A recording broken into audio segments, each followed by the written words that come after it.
Every day, you walk among people who are no smarter than you, no stronger than you, no more deserving than you. Yet they command the room. They get the respect.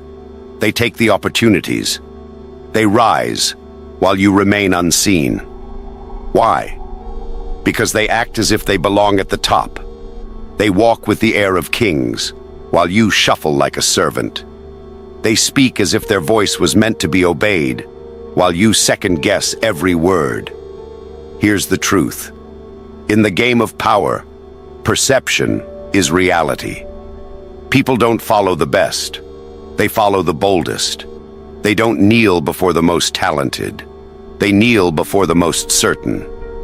Niccolo Machiavelli would tell you this: do not wait for the world to recognize your worth. Command it. Act as if you are the best. No one is better than you. And soon, they will believe it. This is not arrogance, it is strategy. Confidence, real or performed, bends the world to your will. And if you master this one truth, you will never again walk as prey. Now let's tear this open, because in this video, I will reveal how to build a presence so commanding that people stop questioning if you deserve power and start assuming you were born to rule it. By the end, you won't just understand why confidence matters. You'll know exactly how to wield it like a weapon.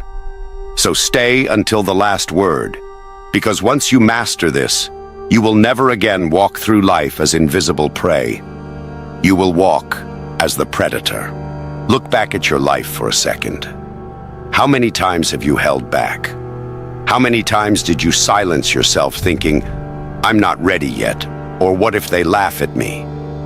And every single time, someone else, less talented, less prepared, less intelligent than you, stepped up, acted like they owned the stage, and walked away with what you wanted. Doesn't that burn? The problem is not that you lack ability. The problem is that you lack audacity. You're waiting for proof before you act confident. But that's not how life works. The world crowns the bold, not the hesitant. Machiavelli would tell you this: superiority is not something you wait to feel. It's something you decide to display. You act as if you are the best, and by doing so, you force the world to start treating you that way. People don't investigate your soul to see if it's true. They react to the surface, to the image you project. Think about it. When you meet someone who walks with certainty, who speaks with calm authority, who looks you in the eye without flinching, don't you automatically feel they know something you don't? That's the illusion of superiority. And it works every single time. Now imagine if you lived like that. Imagine entering every room with the quiet conviction that you are the most important person there. You don't need to announce it. You don't need to shout. You simply need to carry yourself as if it is already fact. That shift alone changes everything. People notice. People adapt. But here's where most go wrong. They think confidence means showing off. Wrong. True Machiavellian confidence is colder than that. It is composed. It is untouchable. You don't prove yourself because you don't need to. You let others prove themselves to you. That's the mindset. I am the standard. I am the measure. Others must rise to me, not the other way around. And when you live from this position, something remarkable happens. The fear disappears. You stop chasing approval. You stop begging for recognition. You move through the world with a kind of magnetic indifference that makes people lean toward you without even knowing why. Let me make this clear. People don't respect the one who tries too hard. They respect the one who doesn't need to try at all. If you show desperation, you lower your value. But if you radiate calm superiority, you create demand. People start wanting your attention, craving your validation, chasing your approval. That's why acting like the best is not arrogance. It's strategy. Because the human mind is wired to believe appearances. If you look untouchable, you become untouchable in their eyes. If you act like you're above them, they unconsciously place you above them. They don't question it. They submit to it. And the truth is, the line between perception and reality is thinner than you think. If you carry yourself as superior long enough, you start to believe it yourself. You stop doubting. You stop hesitating. You build habits, actions, and results that align with the image you've created. The mask fuses to your skin until one day it isn't a mask anymore. It's who you are. That's the turning point. The moment you decide to stop being small. Because playing small doesn't protect you. It only ensures you remain invisible. You've tried humility. You've tried waiting. You've tried being good enough. And where has it gotten you? Exactly where you are now. So the choice is in front of you. Continue being overlooked, or start acting like the best, even if you don't feel like it yet. Because here's the Machiavellian truth. No one is going to hand you recognition. You must seize it. You must project it. You must demand it without saying a word. And once you decide to stop being small, the world will never look at you the same way again. Once you've decided to stop being small, you face the next question. How do you make the world see you differently? How do you ensure people stop treating you as ordinary, and instead treat you as the measure they secretly compare themselves to? The answer is simple but ruthless. You must become the standard. Think about it. Everywhere in life, people are measuring themselves. Who speaks better? Who looks more confident? Who leads the room? And most of the time, the standard they measure against is invisible. It's just whoever dares to carry themselves as if they are the reference point. That can be you. Here's the mistake most make. They look for approval. They want others to tell them they're good enough, ready enough, strong enough. But by waiting, they've already lost. Because the one who sets the standard never waits to be crowned. They crown themselves. So how do you become the standard? Step 1. Define yourself before others do. If you don't define yourself, people will assign you a place, and it will always be smaller than you deserve. You must decide in advance. This is who I am. This is how I carry myself. This is what I represent. Speak, walk, and act from that decision. When you hold yourself as the reference point, others fall in line. Step 2. Set the benchmark in every room. You don't need to shout. You don't need to flaunt. You only need to carry yourself in such a way that people unconsciously compare themselves to you. Your composure under pressure becomes the hidden test. Your confidence becomes the invisible yardstick. Without even trying, you shift the atmosphere. Now, you are the one to measure against. Step 3. Watch the imitation. Begin. When you start becoming the standard, people can't help but copy you. They pick up your phrases, your habits, even your posture. Sometimes they'll mock, sometimes they'll admire. But either way, it proves you're setting the terms. Because the imitator always confesses, without words, who the original is. Step 4. Guard the distance. Here's the danger. If people get too close, they'll see your flaws. And once they see your flaws, the spell weakens. To remain the standard, you must keep a certain distance. Be visible, but not fully accessible. Be admired, but not completely known. The mystery around you is part of what keeps you above them. Step 5. Let them struggle to catch up. The more consistently you project superiority, the more others will feel the gap. They'll either shrink or strive harder. Either way, the comparison always favors you, because you've become the unspoken ruler of the game. Understand this. Superiority is not about being louder, richer, or more talented. It's about deciding that you are the measure, and then living in a way that others cannot ignore. Once you hold that role, people begin adjusting their behavior, their self-worth, even their ambitions based on how close they are to you. That's the Machiavellian move. Don't just stop being small, become the benchmark. Once you set the standard, you no longer need to chase approval. Others chase you. And here's the irony. It all looks natural. No one will say out loud, "You are my standard." But you'll see it in their actions, in the way they copy, compete, or compare themselves.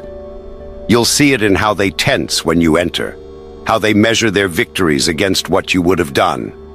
At that moment, you've shifted from invisible to inevitable. You've stopped playing their game and made them play yours. This is how you rise above the noise. This is how you become the reference point of confidence, strength, and presence. Not by waiting, not by asking, by declaring yourself the standard and forcing the world to adjust. Now that you understand the first step, deciding to stop being small, let's go further. It's not enough to carry yourself with confidence for a moment. Anyone can fake it for a day. True power comes from maintaining the illusion consistently until it hardens into reality. Here's the brutal truth. People do not respect reality. They respect appearances. That's why Machiavelli wrote, "Men judge more by the eye than by the hand, for everyone can see, but few can touch." People see what you project. They rarely care to look deeper. This means you don't have to be the best. You only have to appear as if you are. And once you appear as superior, people will believe it and treat you accordingly. Think about how respect works in your own life. When you meet someone who doesn't flinch under pressure, who doesn't over-explain themselves, who looks composed even when everything is collapsing, don't you immediately assume they are stronger, smarter, more capable? That's the illusion at work. And it is more powerful than truth itself. But here's the danger. Illusions must be consistent. If you project strength one moment and weakness the next, people notice the cracks. And once they sense the cracks, they no longer see you as untouchable. You become ordinary again. So how do you maintain the illusion of superiority? First, you must master control of your emotions. Nothing destroys authority faster than showing panic, insecurity, or desperation. Even if you're burning inside, your exterior must remain unshaken. A calm face in chaos is worth more than 1,000 words. People will follow the one who looks composed, not the one who looks anxious. Second, you must embrace silence as a weapon. The loudest voice in the room is rarely the most powerful. It's usually the most insecure. True superiority doesn't need to beg for attention. It draws attention naturally. When you hold back your words, when you choose them with precision, you create an aura of mystery. People wonder what you're thinking. They wonder what you know. And in their wonder, they elevate you. Third, you must control the frame. In every interaction, there is a frame. Who is leading and who is following? If you enter a room trying to adapt to everyone else, you've already lost. But if you act as though everyone is adapting to you, you seize the frame. That doesn't mean arrogance. It means subtle authority. The way you sit, the way you speak, the way you decide when a conversation ends, all of it sends the message. I am in control here. And finally, you must master indifference. Nothing screams superiority louder than the ability to remain unfazed. If someone insults you and you react defensively, you lower yourself. If someone ignores you and you chase their attention, you reveal weakness. But if you remain indifferent, if you act as if nothing touches you, you become untouchable in their eyes. Understand this. Superiority is not about shouting, proving, or forcing people to recognize you. That is the mistake of the insecure. Superiority is about commanding respect without asking for it. It is about being so composed, so certain, that others feel the difference in your presence alone. And once you project this consistently, something powerful happens. People start protecting your image for you. They whisper about your strength. They tell stories about your composure. They exaggerate your abilities. You become larger than life, not because you told them you were, but because they convinced themselves. This is the Machiavellian game. Appearances create belief, and belief creates reality. Once you hold the illusion of superiority, you don't just command respect, you create a legend. But never forget, this is fragile. The moment you let your mask slip, the moment you show weakness openly, the illusion can collapse. That's why this must become more than an act. It must become a discipline. Every day, every interaction, you reinforce the aura until it fuses with who you are. Because in the end, the world doesn't care if you are truly the best. It only cares if you act like it. Respect is good, but respect alone isn't enough. Respect without fear invites betrayal. History is full of respected leaders who were admired, praised, even loved, until the moment they were stabbed in the back, abandoned or forgotten. If you want lasting power, you need more than respect. You need to create an aura of untouchability, an invisible shield that makes people think twice before questioning you, doubting you, or daring to put themselves above you. Machiavelli understood this perfectly. He wrote that a ruler should aim to be feared rather than loved, if he cannot be both. Why? Because fear creates boundaries. Respect without fear dissolves the moment it becomes convenient for someone to betray you. But fear, even subtle, unspoken fear, creates hesitation. And hesitation is your greatest protection. So how do you create this aura? First, by being unpredictable. People are afraid of what they cannot fully read. If you're always predictable, always obvious, always accessible, people feel they have you figured out. And once they think they've mapped you out, they stop fearing you. But when you keep an element of mystery, when your reactions aren't always the same, when people aren't sure how far you'll go, you force them into caution. They won't risk testing your limits because they don't know where the line is. Second, by mastering composure under attack. Anyone can look powerful when things are going well. But the real test is when pressure comes. If someone insults you, challenges you, or attempts to undermine you, how you respond decides everything. If you explode, you reveal weakness.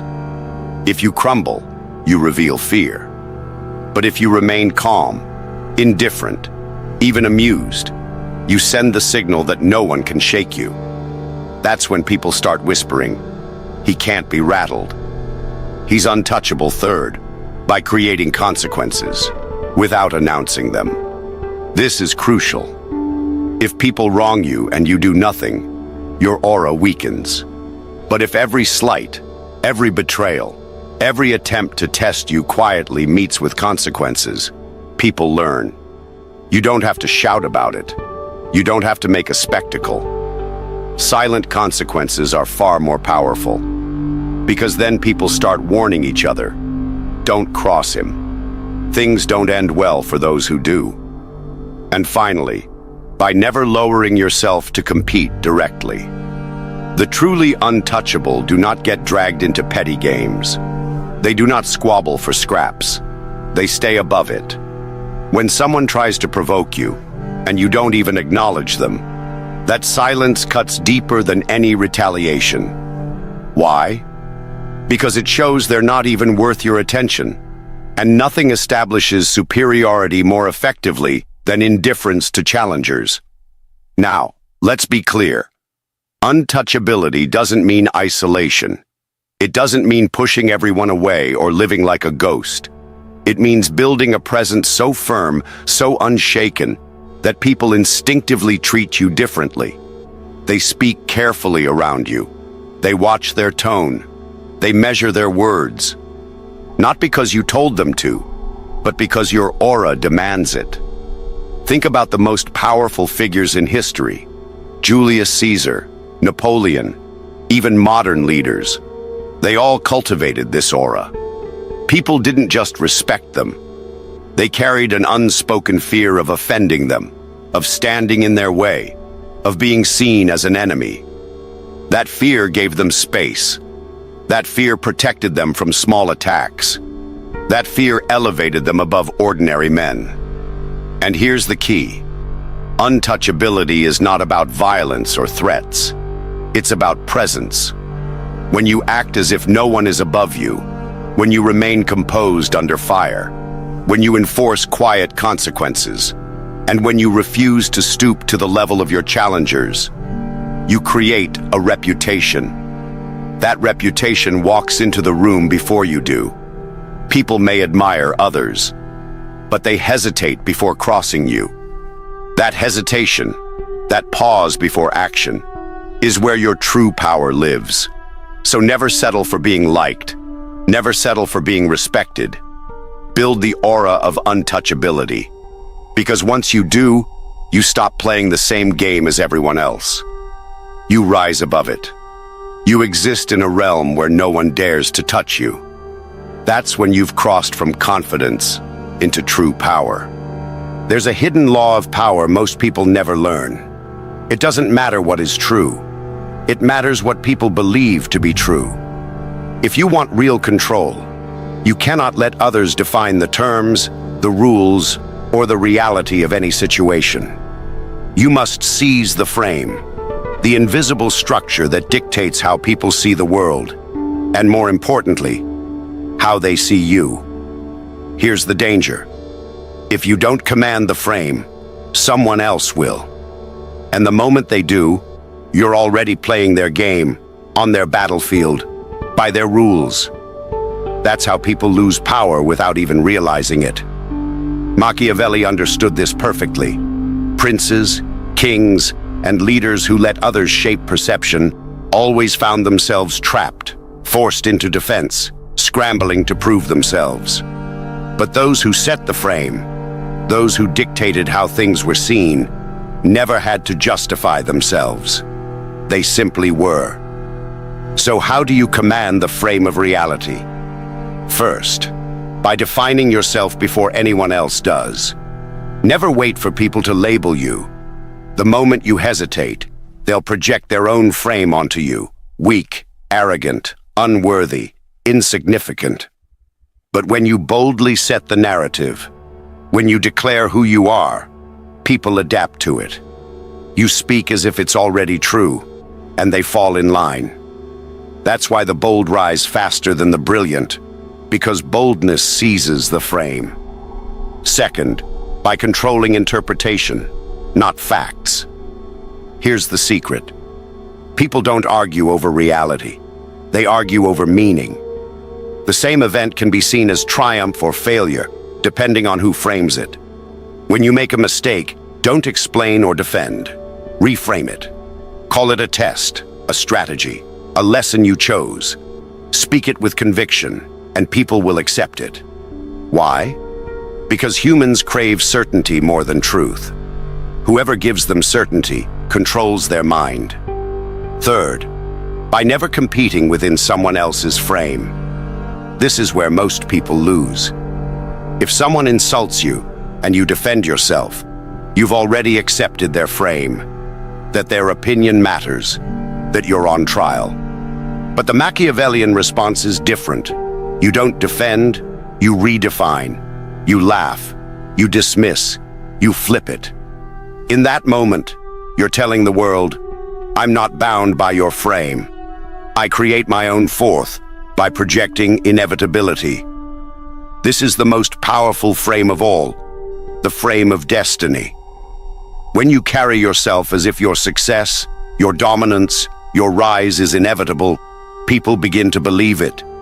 They stop questioning whether you'll win. They start wondering when. And once people believe in your inevitability, resistance fades. After all, why fight against what cannot be stopped? But here's the nuance. Commanding the frame is not loud. It's not about shouting or forcing people to agree. The most effective frames are subtle. They seep into the air. They are implied through your actions, your silence, your composure. The louder you try to convince, the weaker your frame becomes. The true master never begs belief. He assumes it and lets others adjust. Think about the great leaders, the icons, the legends. Did Alexander the Great ask people to believe he was destined for glory? No. He acted as if it were unquestionable fact. Did Steve Jobs beg people to see his products as revolutionary? No. He framed them as such, and the world adjusted. Did Machiavelli himself argue that his insights were true? No. He wrote with such cold certainty that people still treat his words like laws centuries later. Commanding the frame means this: you are no longer reacting to reality. You are shaping it. You are no longer asking to be seen. You are defining how you are seen. You are no longer inside the game.